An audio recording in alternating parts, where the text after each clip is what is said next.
So, we talked about irreversible steps already in previous parts. These parts, in this new video, the part 5, we will talk about reversible parts, right? And what else are we going to talk about? Well, we are in the middle of glycolysis now, okay? I'm building this step, okay? So note that in previous video I said glucose, or well, it's just fructose, it's not glucose. I said these glucose because just wanted you to correlate with this glucose. I didn't want you to think that where would this fructose comes from. Well, I'm gonna answer you where this fructose comes from. So let me just change it, right? It's very important because I look like a, I don't know, what do I look like? I look like a okay, it's done. So we get fructose 1,6-biphosphate, right? Wow, what are we getting, right? Cool stuff right there. So we're gonna have in this video, what are we gonna do? We're gonna study the reversible step. Which step exactly? Okay, wait, let's start the video itself, right? We're in the part 5. So watch part 1, part 2, part 3, part 4, and then now you can understand part 5, hopefully. So now we're gonna study in this video what? We're gonna study step 2, we're gonna study step 4, step 5, step 6, step 7, step 8, and step 9. Okay, we will study step 9, not step 3, not step 1, not step 10, because step 1, step 2, step 1, step 3, step 10 are these are irreversible. They produce a lot of energy. So we're gonna study these handsome fellas, right? Handsome people. Okay. So you must think that these must be super duper boring. What's going to even happen, right? A lot of people think that these are very, how would you say, boring, right? Are they boring? I don't think so, right? That actually, these steps actually is where the cell actually performs its engineering, right? The irreversible steps are 1, 3, 10, and these are these decision points, right? They are decision points. Here in the reversible steps, these are the machinery steps, okay? So these are machinery, okay, or engineering, whatever you want to call it, right? Engineering. So these are engineering steps. So by the end of this whole part 5, you'll understand why every intermediate exists, why every step 2, step 3 this exists, right? So in last part 4 we ended on this fructose 1,6-biphosphate, right? And you thought that so how step 3 and step 1 are connected? Where is step 2, by the way, in the middle of it? Now we're gonna understand this, okay? So let's study step 2 now. Step 2 is reversible. That's very important, right? Step 2 comes between step 1 and step 3, right? So let me just make first step, right? Glucose, right? Then we have hexokinase, right? And then we get glucose 6-phosphate, right? And then we have a mystery step, right? Let me just create this mystery step for you. This is the step 2. This is our step 2 gonna be, right? This is gonna be the step 2. And then we have PFK step, right? PFK, the committer, it commits your glucose for glycolysis, right? And then we get what? We get fructose 1,6-bisphosphate, right? Okay, so we get this, right? Now this is our step 2 right there, right? Now we want to ask ourselves, why isn't glucose splitting immediately, right? Because glucose has the wrong shape right now, okay? Glucose has wrong shape, right? We must rearrange it, right? So the step 2 here is that we get G6P, right? This G6P, right? We get the step, right? The step 2 starts with G6P, okay? And then we have here a secret enzyme. Now, what's the name of this Mr. Enzyme? This name of Mr. Enzyme is called okay, wow, that's a very pink. Okay, so this enzyme name is first of all, phosphoglucose what? Isomerase.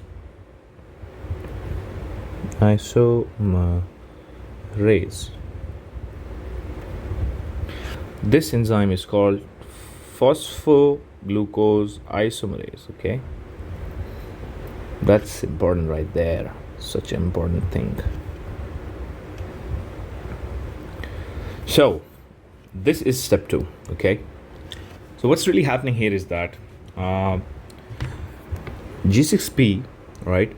Then we have this phosphoglucose isomerase, and then the immediate thing that we get is what? We get fructose, not glucose, fructose. And this answers your question, where this fructose comes from, right? So we get fructose 6-phosphate. So this whole thing, right?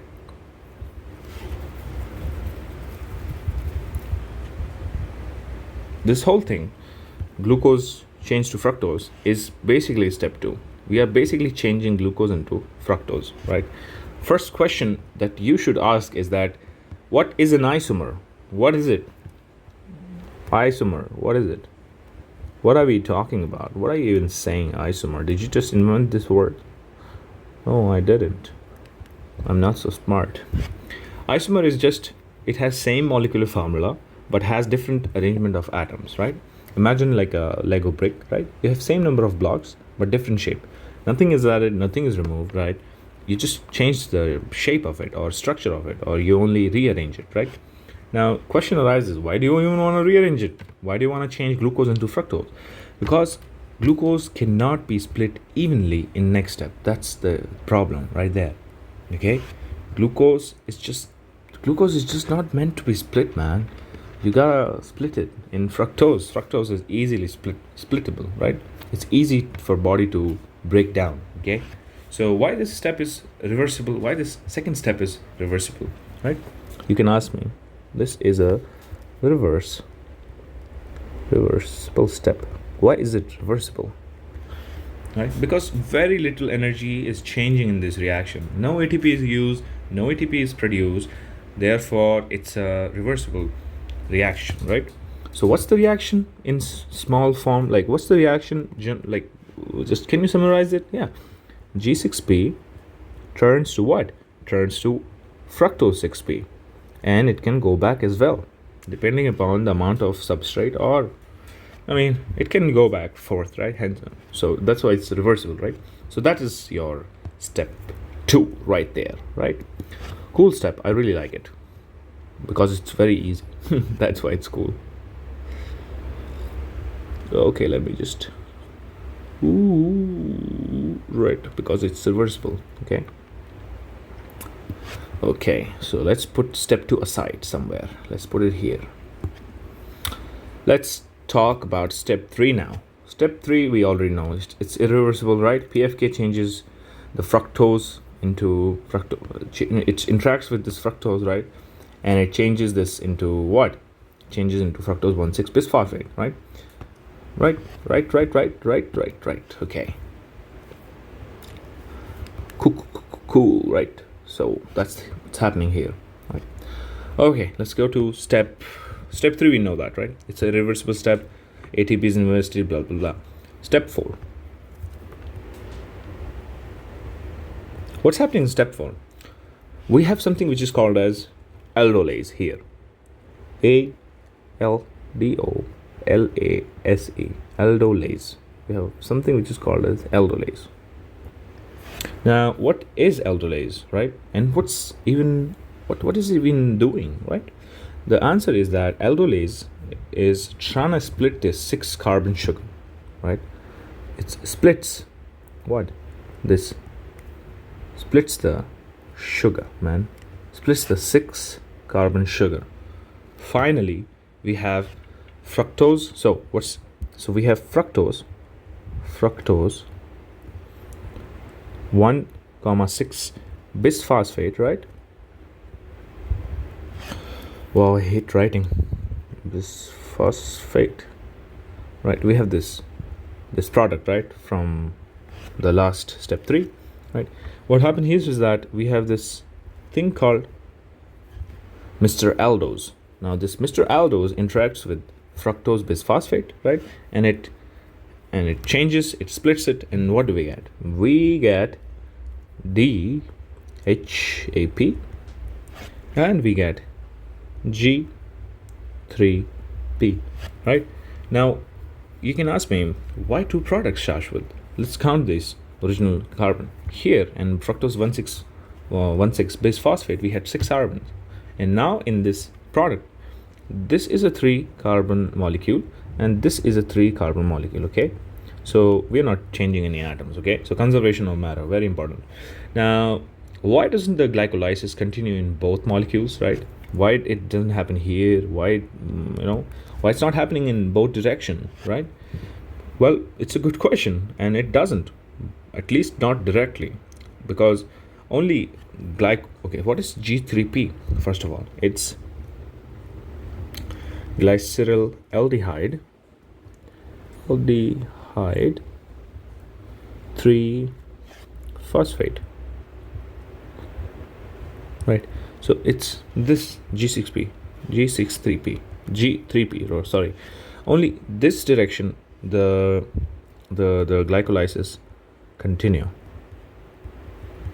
okay? Not in DHAP. DHAP must be converted first to continue. So must be converted, right? It's a non-believer. So we need to change the DHAP. G3P actually can continue on glycolysis, okay? So that was your step 4. Simple, right? This is also very much reversible. So we're gonna color it in red. Reversible step, right? Let's change it.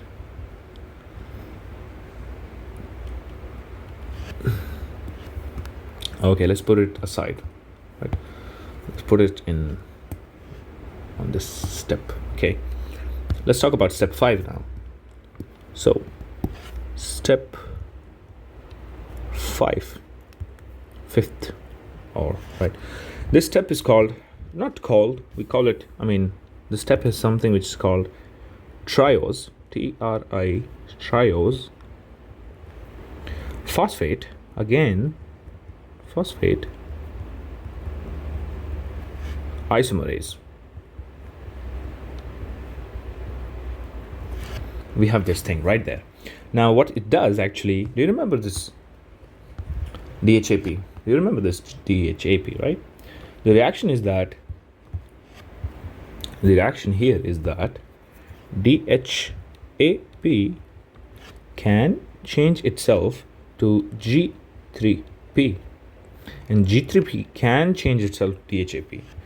Now question is that why bother? Why change it, right?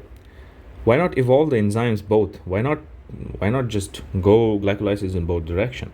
Because evolution is cheap, not cheap, economical, right? Or I should say it's very efficient. That's a better way of saying. Instead of maintaining 2 complete pathway, nature converts this DHAP into G3P, right? Now we have 2 identical pathways, so we can push this DHAP into G3P, and then now we have 2 G3P, and then now we have just 1 pathway, less genetic information. It's cheaper for the evolution. It's like more efficient, right? So what step 5 does is just changes DHAP into G3P, right? It's cool engineering, I think. Now the concept here is that after this point, everything happens twice, because there are now 2 3-GP molecules. This explains why we get this whole step 5 actually explains why we get why we get 2 NADH, right? 4 ATP. Why 2 pyruvate, right? Why these 2 pyruvate, right? Now a lot of people will memorize these numbers. You don't have to. We just derived it, right? We came to step 5 and we understood that triose phosphate isomerase actually changes DHAP into G3P. right? And I even answered you like why it even happens, right? Because nature is trying to solve this. Uh, this nature doesn't want two pathways because it's inefficient. You need one more part of DNA to have this machinery. Why do you wanna run two different pathways when you can just change the form of one thing into another, right? So I told you even here that DHAP must be converted. Now I didn't tell you to where, so that the step 5 is mysterious and funny, and I don't know, it's interesting. So right, so that's your step 5 right there. Triose phosphate isomerase changes DHAP into Mr. G3P. That's step 5 right there. Okay, I hope it's entertaining because it's super duper entertaining to me. Let's push step 5 aside now. Let's go to step 6. These are little steps, right? Little steps. Okay, now we are on step 6. I must thinking, wow, what's gonna happen in step 6? So now we have this G3P, right? What's G3P again? Let's write G3P first. G3P. What is G3P? First of all. Okay, yeah. G3P is glyceraldehyde 3-phosphate. Okay. 3-phosphate. Here what's happening is that we have this Mr. G3P, right? And usually we abbreviate this glyceraldehyde 3-phosphate dehydrogenase, right? Now I just added a word for you. GC3P dehydrogenase, right? So glyceraldehyde 3-phosphate dehydrogenase, right there. We have a new player, right? First I told you we have G3P, and now I'm telling you we have this dehydrogenase, right? Now you must thinking, wow, what is it? We call this GAPDH,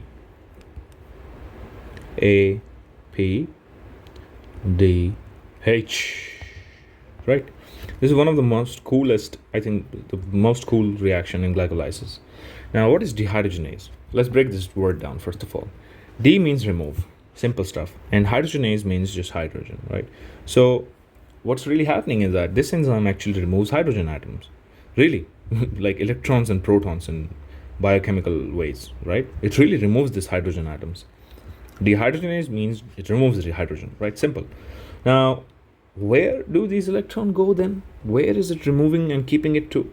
Now, this hydrogen, this GAPDH, it puts this hydrogen to something called is NADH. Sorry, NAD plus, okay? So, removes this removes what? Removes H plus, right? And puts it on where? NAD plus, right? Now when this happens, we get NADH when it's successfully able to put this H plus on NADH, right? NADH, NAD. Simple, right? I hope it is. Removes the H, puts it on NAD, and what do we get? NADH. So let me write this equation for you. So we have G3P, right, plus NADH, NAD plus, right? Here's the NAD because we're gonna put it somewhere, right? And we have an inorganic phosphate, right? Inorganic phosphate. And what do we get? We got 1, 3 BPG plus NADH. Gonna explain you everything, don't worry. Notice that ATP is not produced in this step. That's why it's a reversible step, first thing, okay? That's cool. ATP is not produced, so it's reversible. Then why this is important? Because NADH is produced. This stuff, this cool stuff is produced. That's why step 6 is important, because we are producing NADH. Right? Now, what is NAD doing even? What's the function of NAD here? Why is even there? Again, I want to tell you, NAD plus is like a empty battery, right? It accepts this high energy electrons, it changes its form to NADH, and now it's charged, and later these electrons can generate much more ATP in mitochondria. So NAD plus is like a taxi, I should say. Again, where this inorganic phosphate, where did phosphate come from, right? I'm sure it's not from ATP. This phosphate actually comes from inorganic phosphate. Now, it's very important. Earlier, phosphate came from ATP, right? ATP was providing phosphate. This ATP, this is inorganic phosphate, right? This ATP comes from inorganic phosphate. The cell simply uses free phosphate already present inside the cell. It's like cell has this bank of phosphate ready. Just these are inorganic. This is not produced by ATP. This is not just delivered by ATP. Nothing to do with ATP. So that's why we call it inorganic phosphate. Okay. Now, other question you can ask me: what about this 1,3 BPG? Well, why not go directly to pyruvate, right? Why skip this? Why even just put this 1,3 BPG, right? Why not just go to pyruvate? Because cell wants to capture every little piece of energy, and this can only happen if you break down every step, right? Just like learning small little step one by one. Then only you can understand all the cycle. If you just directly memorize all the steps, then you will not understand shit, right? So 1,3 BPG contains high energy phosphate bonds, right? And think of it as a temporary storing energy, right? And it was removed from G3P using what? Using GAPDH. Okay, so that's important right there. I hope you understand this step now. So that's the step right there. Okay, so step 6 is over now.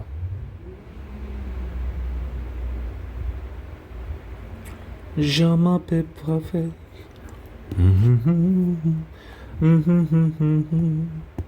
Okay, so let's go there. Put it on the step 6, right? Now we are on step 7. Now, what is step 7? Step 7 is phosphoglycerate kinase. Phosphoglycerate kinase.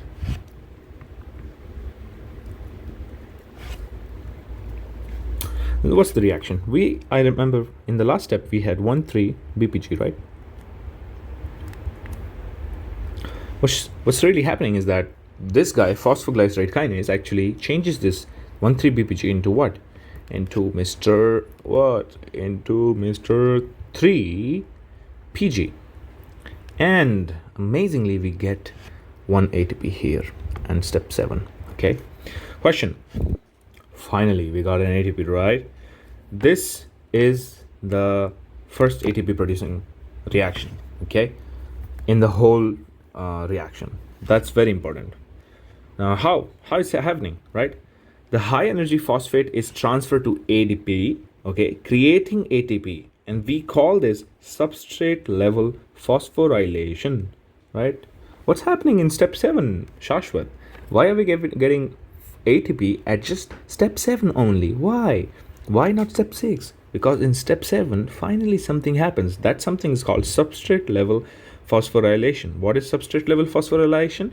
When the high energy phosphate is transferred from 1,3 BPG to what? To ADP. And then once we put this phosphate, we get ATP. That is called substrate level phosphorylation. Okay, let me write this somewhere. Substrate level phosphorylation.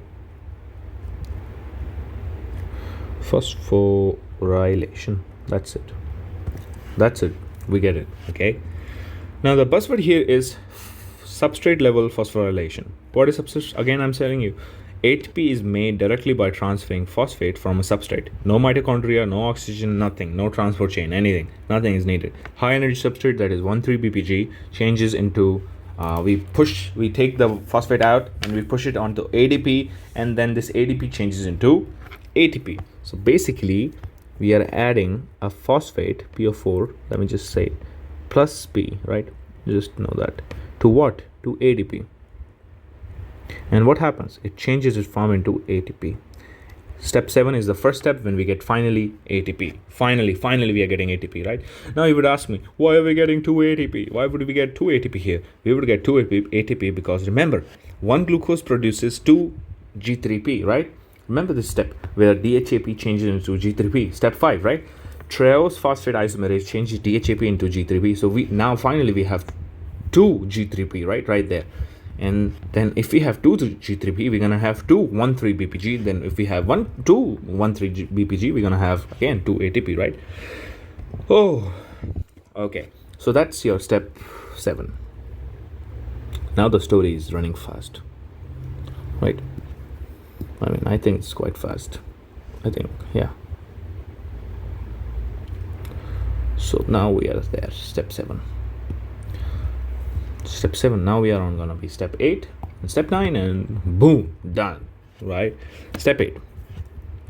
Step 8. This step is called phosphoglycerate mutase. Phosphoglycerate mutase, right? What's the reaction? Remember, in step 6 we got 3 PG, right, and an ATP. Now we're gonna deal with this 3 PG now. Okay, what's we gonna do with this 3 PG with the help of phosphoglycerate mutase? We change this 3 PG into what? We change it into 2 PG, right? Now what is mutase here? First thing, what is mutase? Mutase means it moves a functional group within the same molecule, right? Mutase is this. What's the definition of mutase? Mutase means it moves the functional group within the same molecule. And here what's really happening is that phosphate from 3PG, we move it. We don't add, we don't remove anything, we just change it. We just reallocate, we relocate it, right? Why are we relocating this? Remember this step where we change the glucose into fructose. Do you remember this step? Right? I hope you remember this step. Where is this step? This step is right there. Phospho, right? Do you remember this step? What's really happening here? What's really happening here is that we are actually changing we are just rearranging the atoms, right? Isomerase, right? So here also we are actually doing the same thing, but the thing here is that here we are doing it with a functional group, okay? So we change it. We change 3 PG into 2 PG. Okay? Why? Because we are preparing this 2 PG for the next reaction. Metabolism is a sequence of preparation, right? So that's your step 8.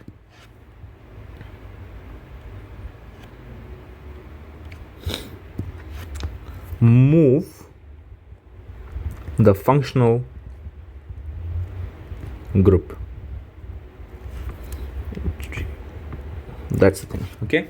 So that's step 8 right there. Now let me push step 8 to on the side again. Now on step 9, finally, right? Step 9. This step actually is done by something called as enolase. What's happening here? Here what's happening is that we finally, from step 8, we get 2 PG, right? What's going to happen? 2 PG is going to be converted to PEP. And then we also get something which is called as H2O, that you can call as water. Now, why are we going to remove the water from the final step, right? First of all, why are we removing water from 2 PG? That's the question. That's the good question here, because removing the water gives a PEP. What is PEP? I didn't even tell you, so I'm stupid, right? I should have told you earlier. What is PEP? PEP is phospho, so that it will make sense. Phospho. Enol pyruvate. Okay, so that's PEP, phosphoenol pyruvate, PEP. It makes sense. So we are removing PEP, right, H2O. Removing this H2O gives us PEP, right? PEP is one of the highest energy molecule in whole this glycolysis, right? If you have enough PEP, you will have the final step, and then you can create glycolysis. I mean, you can do glycolysis. So that's how it is, right? So energy is released in step 10, right? From this big step 10, right? Oh, where is PEP? Step 10, step 3. There it is. Yeah, step 10, pyruvate kinase, right? So PEP change into pyruvate plus ATP, right? That's a big step right there. Okay, so that's your step 9. Enolase, Mr. Enolase. Removing H2O gives us PEP. Remember that. You can ask me, why are we getting PEP, not something else? Because we are removing water, right? Now, okay, so this is step done, right? Step 9 is also done. Let's push it on the side again, right? Let's push all the reversible. These are reversible step, okay? And these are irreversible step. Step 3, right? Step 10, right there. And step 1, right? So step 1 is there. Step 3, I'm gonna push it below that. Step 10, we're gonna push it here. So here is all the reversible step. There is all the irreversible step in the yellow, right?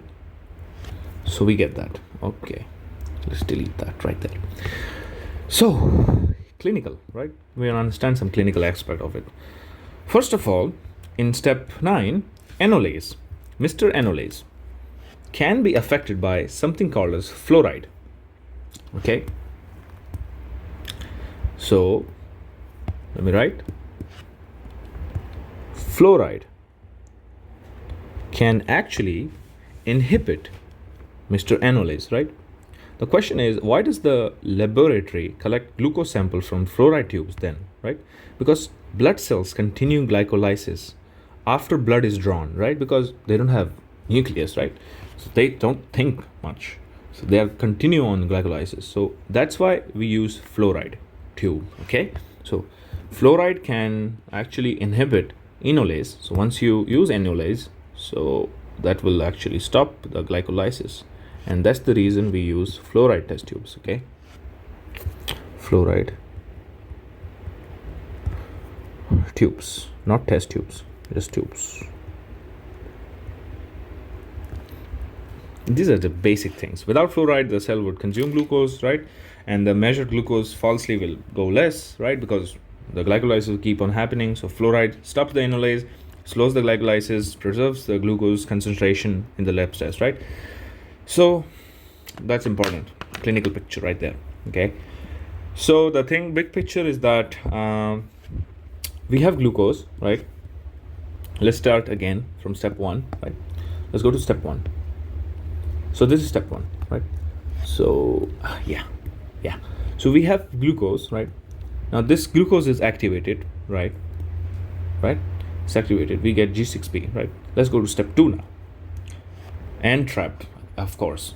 So now we are step 2. Step 2 is that we have this glucose, right? G6P, right? Now this is rearranged using this isomerase, phosphoglucose isomerase. This isomerase rearranges it and makes it into fructose, right? Now after this step 2, step 3 comes, right? This is again irreversible. In step 3, we have this PFK enzyme, right? What it does is actually pushes it pushes this ATP inside it, right? It committed, right? Commitment happened of glucose, right? So once the commitment happens, we get fructose 1,6-bisphosphate, right? Now on the 4th step, we have this fructose 1,6-bisphosphate, right? Now what happens here is that the splitting will happen.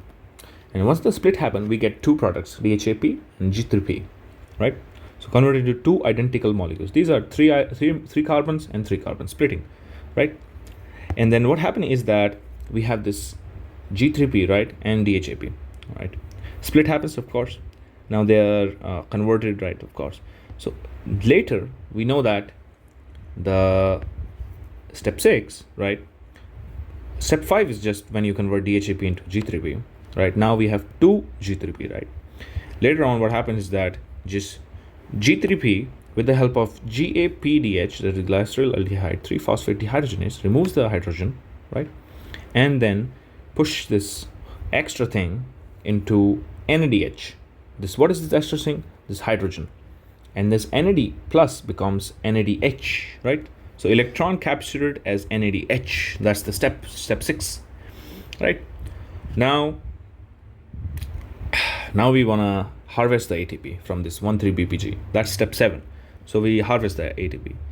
Step 8 is simply phosphate repositioning, right? The mutase, right? So 3-PG changes into 2-PG. That is mutase work, right? Moves the functional group. Then 2-PG, we removed one water from this 2-PG, and then we get PEP, right? So now PEP is loaded with energy, and finally this PEP can be changed into pyruvate plus ATP, right? On the step 10, PEP changes into pyruvate plus ATP with the help of pyruvate kinase, right? And then we finally have this ATP, right? So if you noticed, right, that we got ATP 2 times, first in step 10, and then we at step 7, right? Where is step 7? Mr. Step 7, there is step 7, right? We got ATP 2 times. Now let's break the pathway a little bit. Let's ask ourselves some fundamental questions, right? What if aldose? Now first thing is, where is aldose? I hope you can find it. Step 4, aldose, right? What if aldose has failed? What if this thing fails? If this aldose fails, the splitting will not happen. Cannot split the glucose. No G3P, no ATP. That's important. What if triose phosphate isomerase, step 5, fails? Well, we will have only one G3P, right? So ATP production will be half, right? Not 4 ATP, we'll have 2 ATP. Okay, so we'll have a very bad glycolysis, right? You'll be tired. What if GAPDH fails? This one. What if it fails? Then we'll have no NADH. No NADH, no 1,3-BPG, no 1,3-BPG, no ATP again. What if enolase fails? Where is enolase? Where is enolase? There is. Enolase fails. Then we'll have no substrate for pyruvate kinase to act upon.